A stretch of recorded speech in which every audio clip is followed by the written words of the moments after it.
하얗디 하얀 순백의 드레스를 입고 미래를 약속한 자신의 남자와 함께 웨딩 마치에 맞춰서 식장에 입장하는 것은 모든 여성분들의 꿈이라고 생각이 듭니다.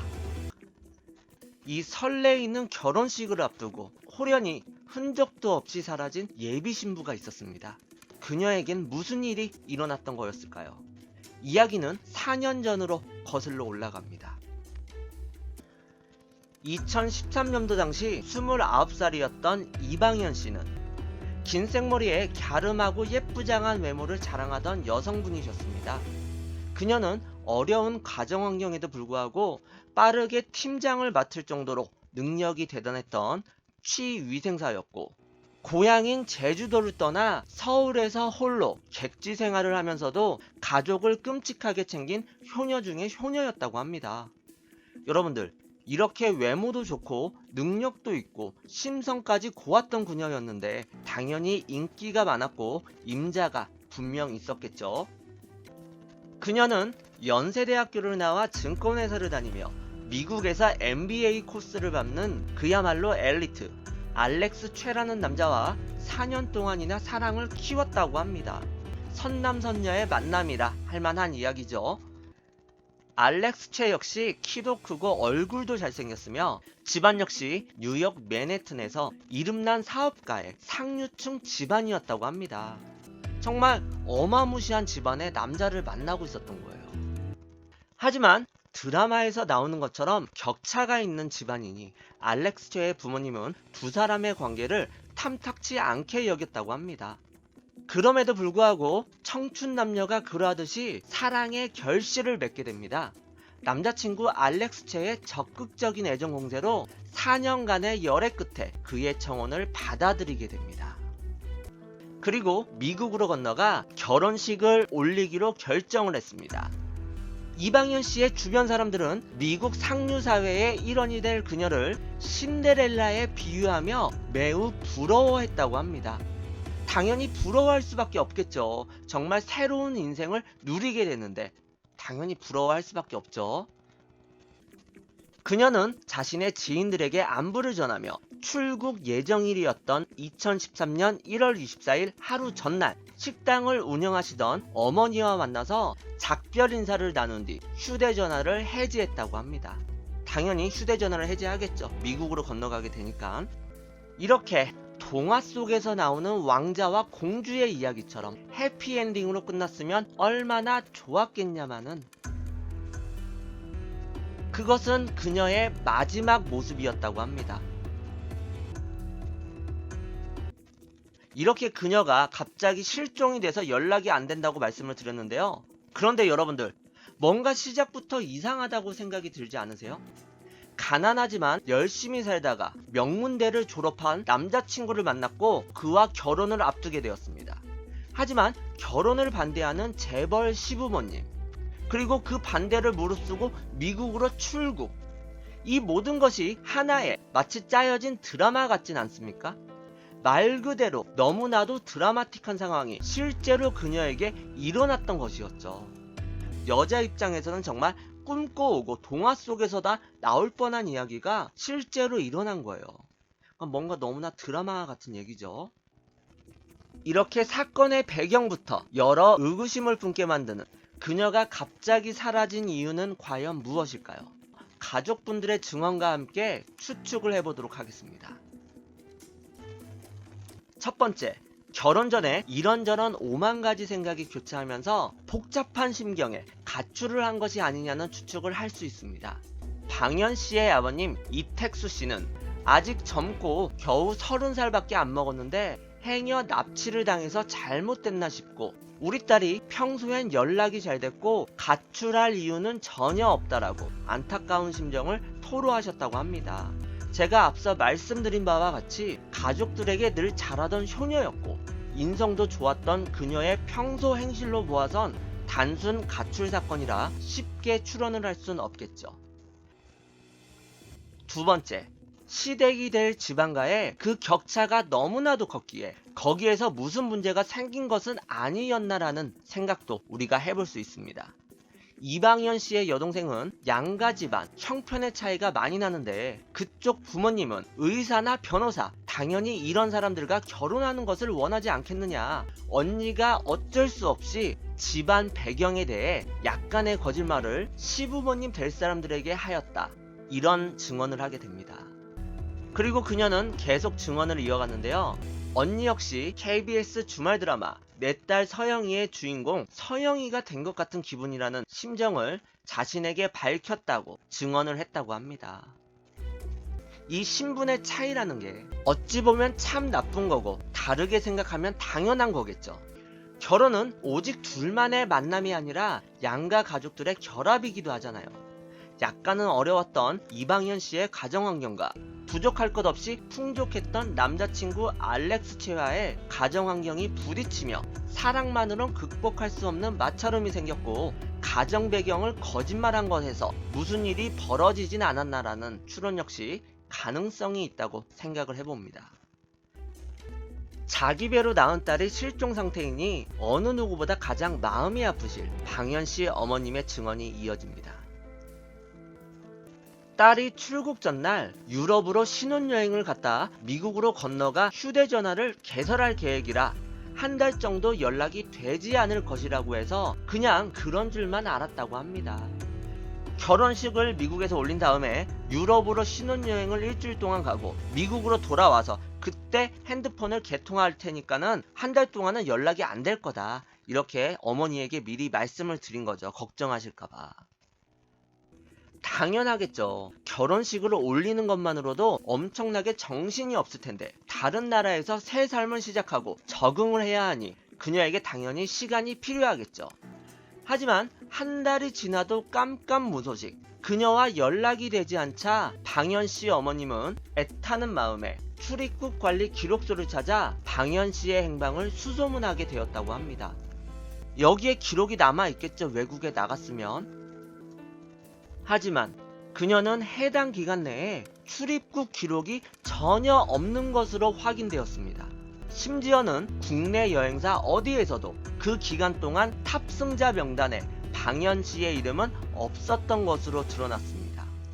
그녀가 비행기를 타고 다른 나라로 간 기록이 아예 없었던 것입니다. 이방현 씨가 근무했던 치과 직원들과 그녀의 가족들은 그녀가 키도 크고 늘씬하고 얼굴도 예쁘장하게 생겼고 피부까지도 하얘니까 혹시 인신매매를 당해 성매매나 유흥업 쪽으로 팔려간 게 아닐까 하는 생각까지도 했었다고 합니다. 남편이랑 결혼을 해서 미국에서 새 삶을 살겠다고 했는데 미국으로 간 기록은 전혀 없어요. 근데 살아있으면 연락이 분명 될 거 아닙니까? 이렇게 그녀의 행방이 묘연해지고 시간만 덧없이 계속 흘러가자 결국 실종 69일째 되는 날 가족들은 경찰에 신고를 하게 되었습니다. 그리고 혹시나 하는 마음에 개통해지한 방현 씨의 옛 휴대전화로 문자 메시지와 카카오톡을 보냈다고 합니다. 방현 씨 어머니의 메시지를 받은 사람은 방현 씨의 예전 번호를 당시 사용하고 계셨던 직장인 임 씨라는 남성분이셨다고 합니다.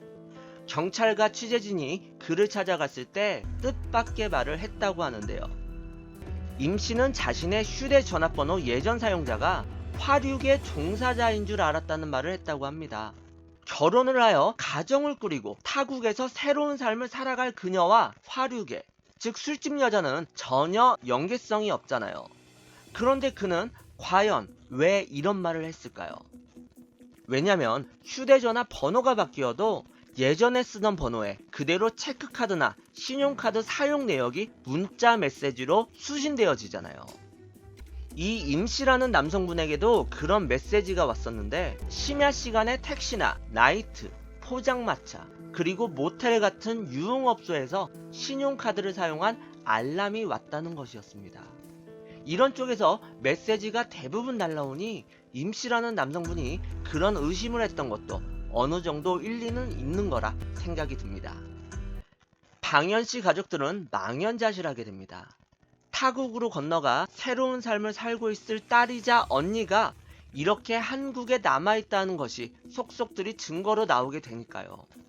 정말 황당하고 또한 카드 사용 내역까지 그런 곳이었으니 이런저런 오만 가지 생각이 들고 얼마나 마음이 아팠겠습니까. 그들은 부랴부랴 방현씨의 카드 사용 내역을 뽑아보게 됩니다.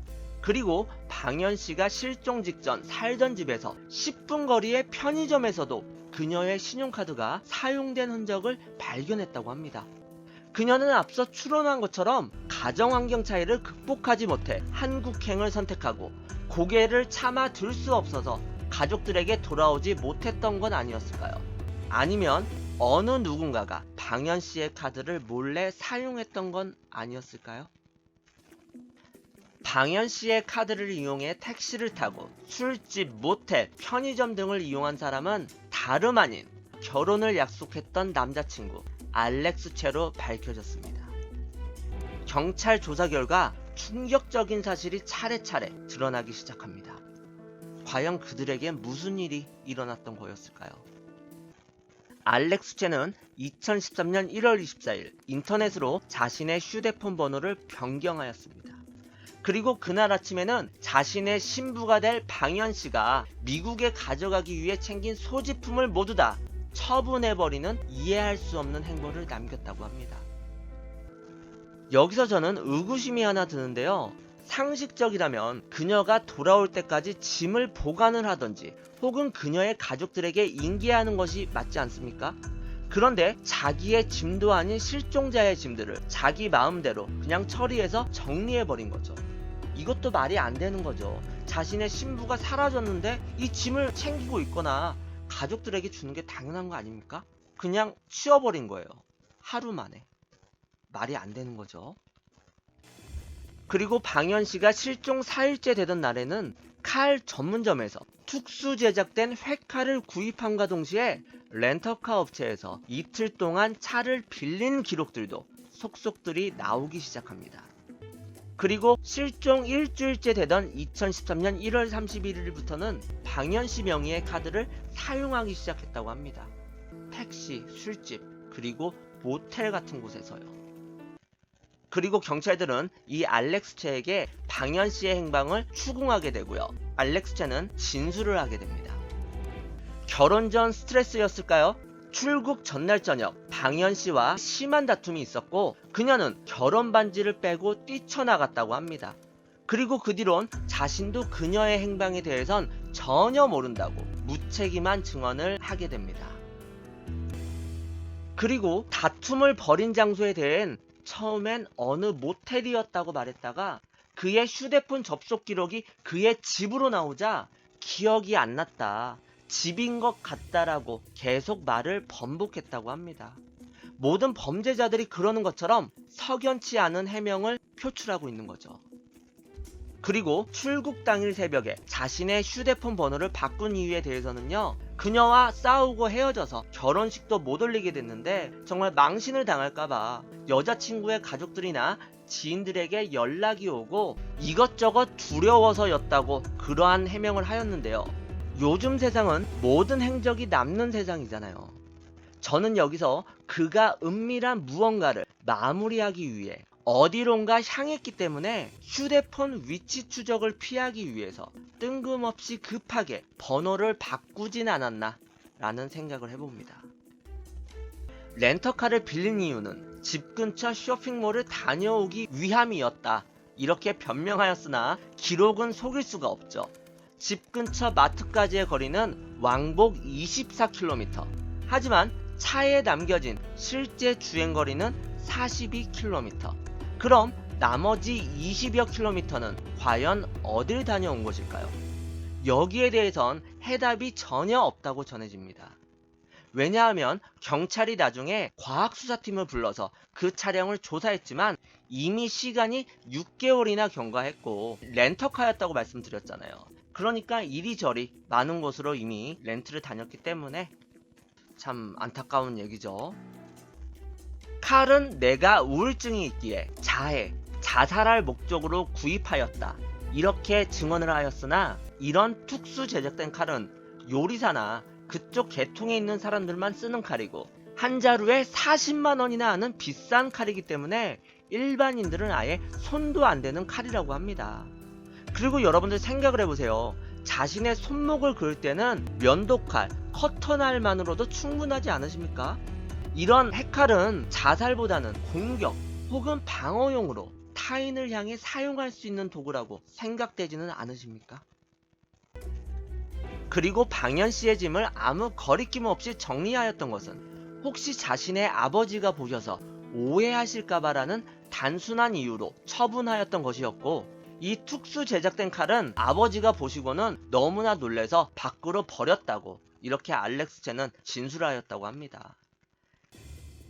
하지만 취재진이 그의 아버지를 수소문 끝에 만나 물어보니 그녀가 사라진 2013년 1월 24일과 그 전날인 23일엔 아예 집에 계시지도 않았거니와 방현씨와 그녀의 짐 그리고 그 특수 제작된 칼은 전혀 보지도 못했다고 말을 이어나갔다고 합니다. 피로 이어진 부자관계가 이렇게 증언이 틀린데 그럼 둘 중에 어느 누가 거짓말을 하고 있는 것일까요? 그리고 너무나도 찌질하게 사라진 약혼녀 방현씨의 신용카드를 사용한 것에 대해서는 그냥 나중에 갚아주면 되겠지 생각을 하고 아무 거리낌 없이 썼다고 진술한 것으로 알려졌다고 합니다. 참 짜증나는 인간이죠. 자기 부인 될 사람은 사라졌는데 나중에 갚아주면 될 거라고 생각해서 그녀의 신용카드를 가지고 술집, 나이트, 그리고 택시, 모텔의 비용까지도 그녀의 신용카드로 결제를 한 거였죠. 모텔을 혼자 갔겠어요? 다른 여자랑 갔겠지. 여러분들 아무리 생각을 해봐도 결혼을 앞둔 신랑의 행보를 보기엔 말이 안 되지 않습니까? 겉으로는 걱정하는 모습을 보였지만 그의 행동으로는 전혀 그런 모습을 보이지는 않은 거였죠.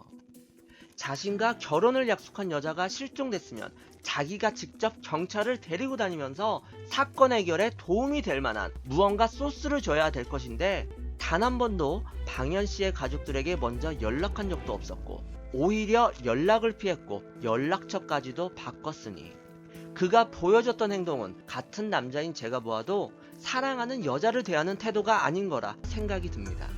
수상쩍은 냄새가 날 수밖에 없는 거죠. 우리 여러분들도 그렇게 생각이 드시죠? 당연히 경찰들도 이 알렉스체를 강력한 용의자로 지목을 했겠죠. 알렉스체는 방현씨가 사라지고 나서 얼마 되지 않아 다른 여자와 싱가포르에 다녀온 것으로 밝혀졌습니다. 그리고 그와 함께 싱가포르로 여행을 갔던 여자는 뜻밖에도 자신이 알렉스체의 여자친구라고 주장을 했는데요. 2012년도에 한 동호회에서 알렉스체와 만나 2년에 걸친 열애를 해왔다는 것입니다. 아니 이게 무슨 소린가요 과연? 그녀 역시 아예 방현씨의 존재 자체를 몰랐다고 합니다. 또한 이 여성은 원래 계획에 있었던 것은 아니었는데 알렉스체의 갑작스러운 제안으로 싱가포르에 여행을 가게 되었고 편안한 휴식을 취하다 왔다고 말을 이어나갔다고 합니다. 여러분들 우리가 해외여행 갈 때나 국내 여행을 가도 적어도 일주일 전에는 계획을 짜고 미리 말을 맞추잖아요. 근데 이 알렉스체는 갑자기 해외여행을 가자고 그녀에게 말을 했던 거예요. 자신과 결혼을 약속한 여자친구는 행방불명이 되어 생사조차 모르는데 다른 여자와 해외여행이라 정말 대단하네요. 그런데 여기에서 끝이 아닙니다. 이 여자뿐만 아니라 그때 당시 실종된 방현씨를 포함해서 4명에서 5명의 여자친구가 있었다고 합니다. 한마디로 양다리도 아닌 문어다리식의 연애를 하고 있었던 거였죠. 방현씨의 여동생은 언니가 실종돼서 죽었는지 살았는지조차 모르는데 그 남자는 다른 여자랑 여행을 다녀왔다는 게 용서가 안 된다고 이야기합니다. 당연히 미친놈이라는 수식어가 그 얘기는 맞는 거죠. 자, 거짓말은 하는 사람만 한다고 하는데 이렇게 수상한 행보를 보이는 알렉스체, 그의 자랑스러운 집안 배경은 과연 사실일까요? 확인 결과 미국 상류층의 일원이라던 알렉스체의 아버지는 혼자 살며 폐품을 팔아 하루에 간신히 2만원에서 3만원을 버는 매우 어려운 형편이었고 그리고 알렉스 채는 고등학교를 졸업하고 대학 진학조차 하지 못한 것으로 밝혀졌다고 합니다. 그리고 그가 언제나 자랑스레 말하던 증권회사에 다닌다는 것도, 미국 MBA 과정을 밟고 있다는 것도 모두 다가 거짓이었다고 합니다. 경찰 조사에서는 공무원 시험 준비 중이라고 했지만 공무원 시험은 단 한 차례도 응시하지 않은 것으로 밝혀졌습니다. 그런데 이러한 가정 환경에도 불구하고 여기저기 동호회며 클럽이며 다니며 미국 재력가의 아들인 척하고 다닌 순 사기꾼이었던 것이었죠. 여자의 신데렐라 드림을 이루어주는 동화 속에 등장하는 백마탄 왕자님이 아니라 그냥 사탕 발림 소리로 여러 여자들을 홀리고 다니며 모든 것이 새빨간 거짓말인 사기꾼, 그 이상 그 이하도 아닌 남자였던 것이었죠. 솔직히 근데 그런 거짓말 치면 금방 들통날 텐데 진짜 잔머리가 장난 아닌 듯. 맞습니다. 정말 머리가 비범한 거고 어떻게 보면 여자가 고지고대로 믿은 게 아니냐, 이렇게 생각을 할 수가 있는 거죠. 그런데 여기에서 여러분들이 의문점이 하나 생기실 건데요. 4년이란 긴 시간 동안 교제를 해왔고 결혼까지 약속했던 방현씨가 도대체 왜 알렉스 채의 실체, 그의 정체를 눈치채지 못했을까요? 자기 자신마저 속여서 스스로도 나는 상류층 사회의 일원이다라고 믿게 만든 그런 완벽한 연기의 남자였을까요? 데이트 비용의 대부분을 방현씨가 낸 건 맞지만 이 알렉스 채는 기념일마다 고가의 시계, 가방 등을 선물했다고 합니다. 그리고 그는 청혼하면서 지금까지 내가 나에게 해준 거 미국 가서 내가 다 보상해 주겠다, 공부도 할 수 있게 해주겠다며 그녀를 안심시켰다고 합니다. 명문대생 출신의 증권회사에 다니고 있는 걸 확인할 수도 확인할 이유도 없을 만큼 의심 자체를 해본 적이 없었다고 합니다. 그냥 고지고대로 그의 말을 믿어버렸던 거였죠. 수상한 건 너무나 많고 어느 누가 봐도 범인은 바로 이 남자친구 알렉스 채인데 그 증거가 나오지 않게 되자 결국 거짓말 탐지기 조사를 실시하게 됩니다. 그리고 경찰은 알렉스 채에게 다음 3가지를 물었다고 합니다. 당신은 실종자 이방현 씨를 죽였습니까? 당신은 실종자 이방현 씨가 죽은 것을 목격했습니까? 당신은 지금 실종자 이방현 씨가 어디에 있는지 알고 있습니까? 그는 이 3가지 질문에 아니요라고 답을 했고, 이 거짓말 탐지기 조사 결과 알렉스 채는 전부 거짓을 말한 것으로 드러났습니다. 기계는 거짓말을 안 하죠. 정말 소름 돋지 않으신가요? 하지만 증거 없이 심증만 가득한 상태에서 이 거짓말 탐지기의 결과로만은 유죄를 내릴 수는 없는 것이고, 그가 끝까지 모른다, 기억이 안 난다, 모르쇠로 일관을 하자 그럼 기억력을 되살리게 최면 수사를 하자며 제의를 했으나 그건 왠지 거부하였다고 합니다. 결국 이 알렉스 채를 구속 상태로 재판을 진행하게 되었다고 합니다. 검찰은 사기, 여신 전문 금융법 위반 혐의로 이 알렉스 채를 기소하면서도 그가 방현 씨를 살해했을 개연성이 높다고 보아 징역 10년을 구형했다고 합니다. 아니 여러분들, 아무리 증거가 없다고 해도 고작 10년이라니 참 짜증이 나죠. 하지만 이 짜증은 여기서 끝이 아닙니다.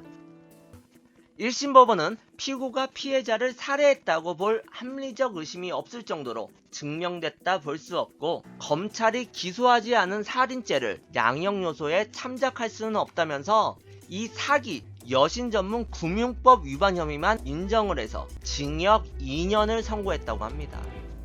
하지만 우리의 알렉스 채는요, 이 2년이란 형량이 너무 가혹하다며 항소를 했다 전해집니다. 참 짜증이 나는 인간이죠. 사라진 이방현 씨의 여동생 이기록 씨가 이 알렉스 채를 면회 간 적이 있다고 합니다. 그는 언니 실종에 대해 미안하게 생각하고 그동안 속인 것도 미안하게 생각하지만 내가 그녀를 해치거나 하진 않았다. 나는 정말 억울하다. 이런 말만 되풀이했다고 합니다. 그리고 항소는 왜 했냐고 묻는 질문엔 내가 빨리 나가야만 언니를 찾을 수 있을 것 아니냐, 이런 진심인지 거짓인지 모르는 답을 했다고 합니다. 저는 이런 생각을 하는데요. 알렉스체가 이 형량을 줄이기 위해서 언니를 팔아가지고 이렇게 동정심을 유발하는 말을 하진 않았을까, 이런 생각을 해봅니다. 그녀의 가족들은 이 알렉스체라는 남자가 벌을 받든 안 받든 전혀 상관없다고 합니다. 단지 딸이자 언니인 이방현 씨, 그녀가 살아있을 것이라는 작은 희망만을 부여잡고 하루하루를 살아가고 있다고 합니다. 주위의 사람들에게 축하를 받으며 현대판 신데렐라라고 모든 부러움을 한몸에 받던 그녀가 지금까지 생사조차 알 수 없는 충격스러운 신세로 4년 3개월이라는 시간만이 덧없이 흐르고 있습니다. 애타는 가족들을 위해서라도 늦게나마 진실이 꼭 밝혀지고 가슴이 찢어지도록 애타는 가족들을 위해서라도 이방현 씨 그녀가 어디에선가 꼭 생을 유지하고 계셔가지고 언제라도 그녀의 가족들에게 다시 나타나길 정말 바라고 있겠습니다.